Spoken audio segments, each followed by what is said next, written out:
এই জগতের যত সুন্দর সবই তোমার দান। সুন্দর তুমি, তুমি অপরূপ, তুমি মহামহিয়ান। এই জগতের যত সুন্দর সবই তোমার দান। সুন্দর তুমি, তুমি অপরূপ, তুমি মহামহিয়ান।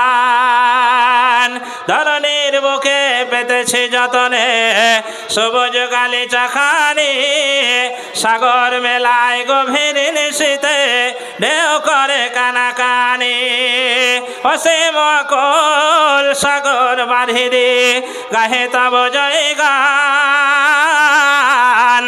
এই জগতের যত সুন্দর সবই তোমার দান। সুন্দর তুমি, তুমি অপরূপ, তুমি মহামহিয়ান। সুবহানাল্লাহ। আল্লাহ রাব্বুল আলামিন পবিত্র কোরআন মাজিদের মধ্যে বলেন, ইয়া আইয়ুহাল্লাযীনা আমানু কু আনফুসাকুম ওয়া আহলিকুম নারা। হে দুনিয়ার মানুষেরা,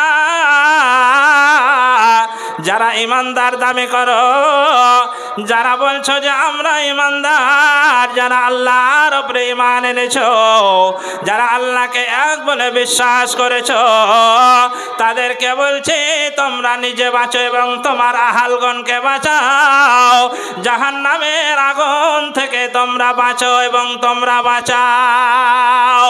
ও অর্জনপুর এলাকার ভাই ও বাপজিরা, আল্লাহ বলছেন তুমি নিজে বাঁচো এবং তোমার আহালগণকে বাঁচাও। তাহলে আমি নামাজ পড়ি, কিন্তু আমার ছেলেকে নামাজ পড়াতে নিয়ে যাই না। আমার ছেলের বয়স 15 বছর হয়ে গিয়েছে। আমি যখন বলি যে আপনার ছেলে নামাজ পড়তে আসে না, অনেক মানুষ বলে আমার ছেলে এখন ছোট, পরে আসবে। আল্লাহ রাসূল সাল্লাল্লাহু আলাইহি ওয়াসাল্লাম বলছেন যখন তোমার সন্তানের বয়স 10 হবে, তখন তোমার সন্তান যদি নামাজ না পড়ে, তাহলে তাকে মার দিয়ে প্রহার করে তাকে নামাজে নিয়ে এসো। অনেক বাপজি ফজরের নামাজে পড়তে আসে, কিন্তু তার ছেলে শুয়ে আছে, তার বৌমা বাড়িতে শুয়ে থাকে, তার স্ত্রীর নামাজ পড়ে না। আল্লাহ বলছেন কু আনফুসাকুম ওয়া আহলিকুম নারা। আল্লাহ তোমাকে দায়িত্ব দিয়েছে শুধু সংসার করার জন্য নয়, তোমাকে পুরুষ শুধু বানিয়েছে বিয়ে করার জন্য নয়, তোমাকে পুরুষ শুধু বানিয়েছে তোমাকে পার্টির নেতা হওয়ার জন্য নয়, তোমাকে পুরুষ বানানো হয়েছে তুমি জাহান্নাম থেকে বাঁচবে, তোমার পরিবারকে জাহান্নাম থেকে বাঁচাবে। এমন মানুষ দুনিয়ায় বসবাস করে, নিজে নামাজ পড়ে, তাহাজ্জুদের নামাজ পড়ে, আর ওর বেটি রাস্তায় যখন বের হয় তখন মাথায় কাপড় থাকে না, ঠোঁটে ঠোঁট পালিশ দিয়ে মা চলার কাছে মাছ কিনে, সবজিওয়ালার কাছে ভ্যানের কাছে ভ্যানের সবজি কিনে। অত মানুষ এরকম আছে। আল্লাহ বলছেন কু আনফুসাকুম ওয়া আহলিকুম নারা। তুমি বাঁচো এবং তোমার আহাল পরিবারকে বাঁচাও জাহান্নামের আগুন থেকে। খালি নিজে বাঁচলে হবে না, আহাল পরিবার সন্তান সন্ততিকে আমাদেরকে বাঁচাতে হবে, এটা আল্লাহর নির্দেশ। তাই আপনারাকে অনুরোধ করব, আপনারা নামাজ পড়েন, মসজিদ তৈরি করছেন, আপন আপন মসজিদে যান। বাবজি মসজিদে আজান দেওয়া হচ্ছে, মুসাল্লি খুঁজে পাওয়া যাচ্ছে না। মসজিদে 5 ওয়াক্তের নামাজের আজান হয় না? অনেক মসজিদে আবার এই মরেছে তো মাইকে খবর দিতে হবে, হয় না জি? অমুকজন মরেছে, অনেক মসজিদে উঠে গেছে, এটা বলে বেদাত, করা যাবে না। কিছু কিছু লোকের বক্তব্য হলো না মসজিদে বলতে হবে। বলবে না মানে এমনি রাখা হয়েছে, বলবি কে? মৌলবীকে কি এমনি রেখেছে 6,000 টাকা বেতন দিয়া? বাপরে, ওর গরম কি 6,000 টাকা দিয়া? অনেক জায়গায় ঝামেলা হচ্ছে। কোরআন হাদিস আমি বাদই রাখনো, আপনার বিবেক, সামান্য বিবেক যে আমরা কাজ করি, এই বিবেকের কাছে আমি একটা প্রশ্ন করছি। যারা মাইকের পক্ষে যে মাইক এলান করতে হবে, কেন করবে না মৌলবী, তাদেরকে বলছি, ওই লোকটাকে প্রতিদিন এই মৌলবী সাহেব মসজিদের মাইকে 5 বার করে ডেকেছে, হাইয়া আলাস সালাহ, নামাজের দিকে এসো, হাইয়া আলাল ফালাহ, কামিয়াবির দিকে এসো। 5 বার করে এই ইমাম সাহেব ওই লোকটাকে ডেকেছে, একবার ওই লোকটা মসজিদে যায়নি।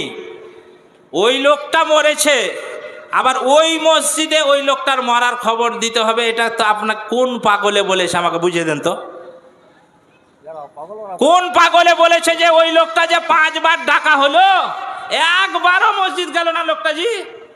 আর ওই লোকটা মরেছে যে বলছে মৌলভী সাহেব খবর বলবে না, মানে ওকে 6,000 টাকা বেতন দি, তুমি 6,000 টাকা মাথা কিনে লেছি দে, তোকে যে 5 বার করে ডাক দেওয়া হলো মসজিদ, ওই মৌলবীটাই তো ডাক দিলে যে হেই আল্লাহ সাল্লাহ তুমি নামাজের দিকে এসো, তুমি তো একবারও মসজিদে গেলে না। হ্যাঁ, আর তুমি মরেছ আর ওই মসজিদের মাইকে খবর দিতে হবে, মানে তোর বাটাম ফাটাবো নাকি? আমার মতন মৌলবী হলে কয়েকজনের ওর বাটাম ফাটা হয়ে যেত। ওই লেগে এলাকায় থাকে না আলহামদুলিল্লাহ, আমার মসজিদে এগুলো হয় না, ও বলতে হয় না। আর কিছু মৌলবী তলপেটটা আছে, মৌলবীর কারণে ওই কারণ হয় তলপেটটা আছে, ওর বেলা হাত তুলে দোয়া এখনো বেলা ওকে করতেই হবে। ওর ওই মসজিদ ছাড়া যে কোনো গতি নেই, কোনো মসজিদে নিবে না, ওই এখনো হাত তুলে দোয়া করেই যেছে, কোনো মসজিদে হয় না, এখনো ওর মসজিদে হয়েই চলে যেছে।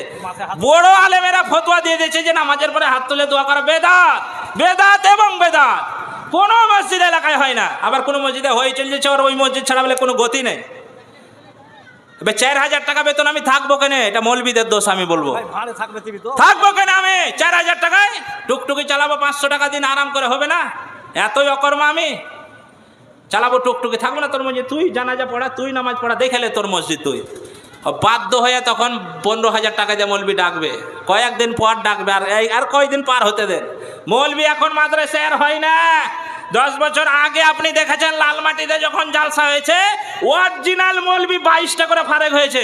ভাবছি হয়নি? বয়স্ক লোক যারা আছে, আমতলাতে 32টা করে ফারেক হয়েছে, আমার চোখে দেখা। তখন আমরা ফার্সিতে পড়তাম, 32টা করে ফারেক হতো। আর এখন যে 2-1টা ফারেক হয় এই মাদ্রাসাগুলোতে, এগুলা নকল ফারেক, নকল। আগে অন্য জায়গায় মৌলবী হয়ে গেছে, খালি লোককে দেখানোর লেগে 2টা পাগড়ি দিয়ে দিছে। এরকম অনেক মাদ্রাসা আছে, আমি দেখাতে পারবো আপনাকে। আর মৌলবী হয় না, আপনি ওই আশায়া ভুলে যান ওই গুড়ে বালি। এই যে কয়টা মৌলবী আছে খুব লাচন কুদন করছেন, তো 3,000 টাকা আটকে রেখেছেন, কয়দিন পর 20,000 টাকা দিয়ে ওই মৌলবী পাবেন না।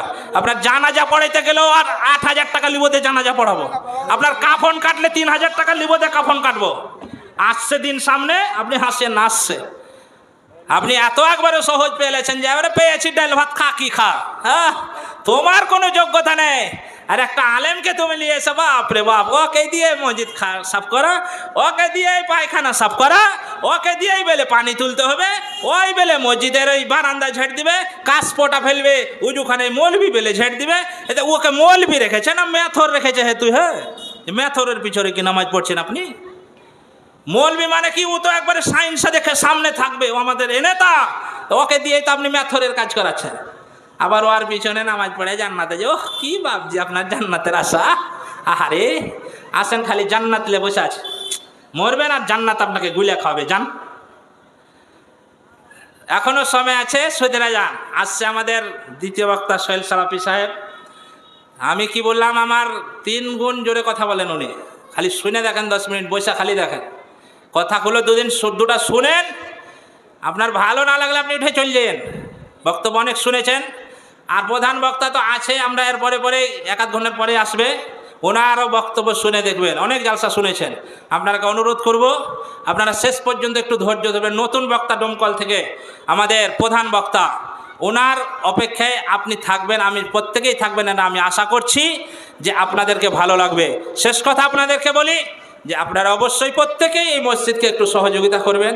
আমাদের প্রধান বক্তা আপনাদেরকে হয়তো কালেকশনের কথা অবশ্যই শেষের সময় বলবে, আপনারা দিবেন সবাই, এই আশা রেখে আমি এখানে আমার বক্তব্য আজকের মতন শেষ করছি। আল্লাহ যেন